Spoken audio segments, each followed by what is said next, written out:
Copa America കിരീടത്തിൽ മുത്തമിട്ട് ലോക ചാമ്പ്യന്മാരായി Argentina. Goal രഹിത full ടൈമിന് ശേഷം അനുവദിച്ച എക്സ്ട്രാ ടൈമിലാണ് നീലപ്പടിയുടെ കിരീടധാരണം. പകരക്കാരന് ഇറങ്ങിയ ലൗട്ടാരോ മാർട്ടിനസ് ആണ് 112-ാം മിനിറ്റിൽ വിജയ ഗോൾ നേടിയത്.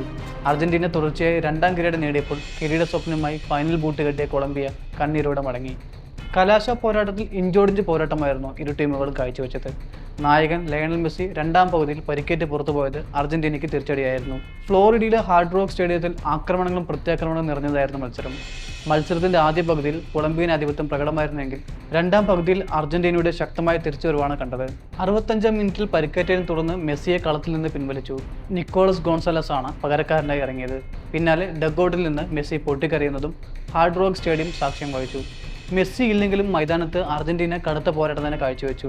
75-ാം മിനിറ്റിൽ നിക്കോളസ് ഗോൺസാലസ് അർജന്റീനയ്ക്കായി വലകുലുക്കിയെങ്കിലും ഓഫ് സൈഡായതിനാൽ ഗോൾ നിഷേധിച്ചു. 87-ാം മിനിറ്റിൽ നിക്കോളസ് ഗോൺസാലസിന്റെ ഷോട്ട് ലക്ഷ്യം കാണാതെ പുറത്തുപോയി. പിന്നാലെ കളി അവസാനിച്ചതായി പ്രഖ്യാപിച്ച് റഫറിയുടെ വിസിലെത്തി.